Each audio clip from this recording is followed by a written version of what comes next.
كل نفس ذائقة الموت وإنما توفون أجوركم يوم القيامة فمن زحزح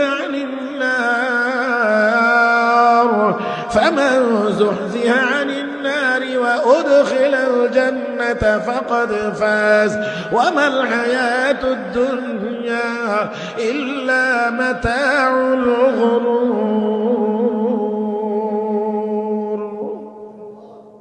আল্লাহ বলেন জাহান্নাম থেকে যারা মুক্তি লাভ করবে আর জান্নাতে যারা যাইতে পারবে তারাই হবে সফল। তো আমরা চাই, আমরাও চেষ্টা করব, আমরা সর্বোচ্চ চেষ্টা করব এই সময়টাতে আল্লাহর ইবাদত বন্দেগী করে আমরাও আমাদের নামটা জাহান্নামীদের তালিকা থেকে কেটে আমরা যেন জান্নাতীদের তালিকায় আমাদের নামটা উঠাইতে পারি। ভাইয়েরা, শামসুল হক ফরিদপুরি রহমতুল্লাহ আলাইহি, মুজাহিদ আজম আল্লামা শামসুল হক ফরিদপুরি রহমতুল্লাহ আলাইহি এজন্য একটি অত্যন্ত চমৎকার কথা বলে গিয়েছেন, যেই কথাটা বহু উলামায়ে কেরাম হাজারো বার ওনার কথাটাকে নকল করে মানুষকে শোনায়, তাই আমিও শোনাচ্ছি।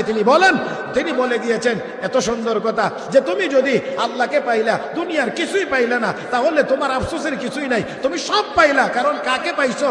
আল্লাহকে। আর আল্লাহকে যে পায়, মাল্লাহুল মাওলা ফালাহুল কুল, আল্লাহ